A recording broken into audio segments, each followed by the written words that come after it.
পড়ছি সৌমিত্র চৌধুরী। লোকসভা নির্বাচনের সপ্তম পর্যায়ের জন্য প্রচার অভিযান গতকাল বিকেলে শেষ হয়েছে এবং আগামীকাল ভোট গ্রহণ করা হবে। দেশের 7টি রাজ্য ও 1টি কেন্দ্রশাসিত অঞ্চলে 57টি আসনে আগামীকাল অন্তিম পর্যায়ে ভোট গ্রহণ করা হবে। নির্বাচনী প্রচারের গতকাল শেষ দিনে বিজেপি প্রবীণ নেতা তথা প্রধানমন্ত্রী নরেন্দ্র মোদী পাঞ্জাবের হুশিয়ারপুরে নির্বাচনী প্রচার করেন। পাঞ্জাবের নির্বাচনী প্রচার শেষ করে প্রধানমন্ত্রী 3 দিনের সফরসূচি নিয়ে কন্যাকুমারী চলে যান।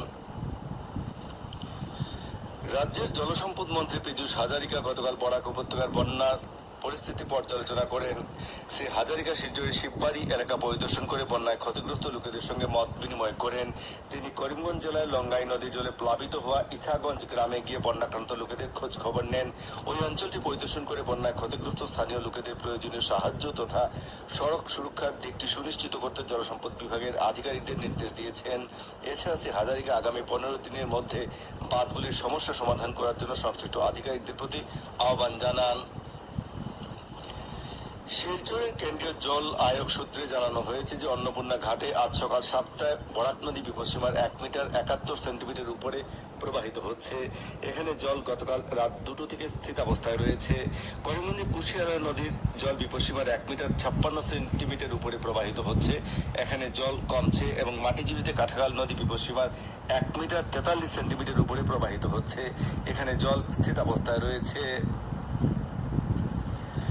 কাছাড়ের জেলা ম্যাজিস্ট্রেট রোহন কুমার ঝা এক বিজ্ঞপ্তিতে শিলচর কালাইন রোডের সিঙ্কিং জোন এলাকা শিববাড়ি, রায়গড় ও দাসপাড়ায় গতকাল রাত 7টা থেকে 2 চাকার গাড়ি ছাড়া সব ধরনের যানবাহন চলাচলের উপর নিষেধাজ্ঞা জারি করেছেন। নির্দেশ অমান্য করলে আইনি ব্যবস্থা গ্রহণ করা হবে বলে জানানো হয়েছে।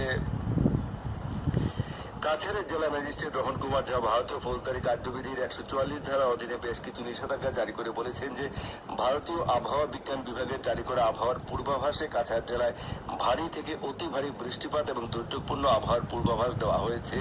এছাড়া বরাক নদীর জলস্তর ক্রমাগত বৃদ্ধি পাওয়ার ফলে ঝুঁকিপূর্ণ পয়েন্টগুলিতে বাঁধ ভেঙে যাওয়ার সম্ভাবনা রয়েছে, যার ফলে শিলচর শহর সহ পার্শ্ববর্তী অঞ্চলগুলির বিস্তীর্ণ এলাকা প্লাবিত করতে পারে বলে আশঙ্কা করা হচ্ছে। এর পরিপ্রেক্ষিতে জেলা ম্যাজিস্ট্রেটের জারি করা নিষেধাজ্ঞা অনুসারে বেতুকান্দি স্লুইস গেট থেকে 500 মিটার ব্যাসার্ধে এবং বেতুকান্দি বাঁধে 5 বা ততোধিক ব্যক্তির সমাবেশ সম্পূর্ণ নিষিদ্ধ করা হয়েছে। এছাড়া বেতুকান্দিতে বাঁধের ক্ষতি করার যে কোনো প্রচেষ্টাকে গুরুতর অপরাধ গণ্য করা হবে এবং আইন অনুযায়ী কঠোর শাস্তিমূলক ব্যবস্থা গ্রহণ করা হবে বলেও জানানো হয়েছে। কাছাড় জেলা প্রশাসনের পক্ষ থেকে বন্যা দুর্গতদের সাহায্য পরিষেবা প্রদানের জন্য একটি কন্ট্রোল রুম খোলা হয়েছে। স্বাস্থ্যসেবা যুগ্ম সঞ্চালক জেলার বন্যা দুর্গতদের চিকিৎসার জন্য একদল সরকারি চিকিৎসক ও কর্মচারীদের সমন্বয়ে একটি কন্ট্রোল রুম গঠন করেছেন, যা 24 ঘন্টা পরিষেবা প্রদান করবে। এই কন্ট্রোল রুমের টেলিফোন নম্বর হচ্ছে 9394339406 এবং 9394615401। হাইলাকান্দি জেলায় এ পর্যন্ত বন্যায় 31টি গ্রামের 325 হেক্টর জমির শাকসবজির চাষ বন্যার কবলে পড়েছে। এদিকে জেলার জনস্বাস্থ্য কারিগরি বিভাগের পক্ষ থেকে জল পরিশোধক সামগ্রী বিতরণ করা হচ্ছে। গতকাল সন্ধ্যা পর্যন্ত জেলায় 1600 রাসায়নিক সামগ্রী বন্টন করা হয়। পাশাপাশি পশু চিকিৎসা বিভাগের পক্ষ থেকে দুর্গত গবাদি পশু চিকিৎসা অব্যাহত রয়েছে। জেলা আয়ুক্ত নিশা হিবারে গৌতম গতকাল রতনপুর প্রথম ও দ্বিতীয় খণ্ড এলাকা পরিদর্শন করেন, বন্যা পরিস্থিতির খোঁজখবর নেন।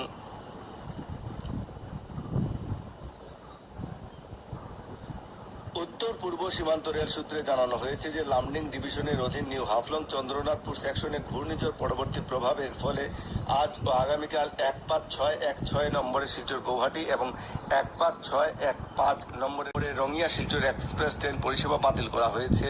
এছাড়া শিলচর শিয়ালদহ কাঞ্চনজঙ্ঘা ট্রেন আজ শিলচর থেকে বাতিল করে লামডিং থেকে যাত্রা করবে এবং আগরতলা সেকেন্দ্রাবাদ বিশেষ যাত্রী ট্রেন আজ গৌহাটি থেকে যাত্রা করবে বলে জানানো হয়েছে।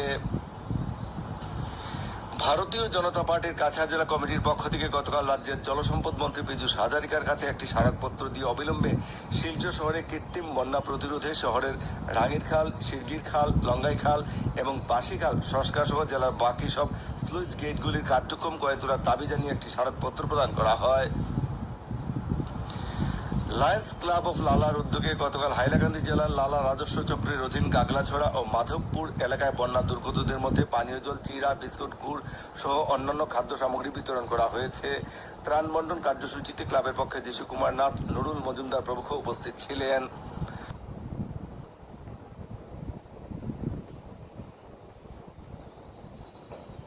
Facebook page all India radio news শিলচরের মাধ্যমেও এই সংবাদ শোনা যাচ্ছে।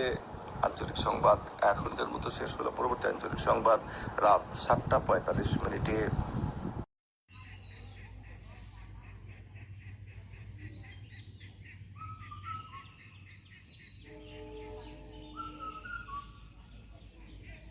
ধীরে ধীরে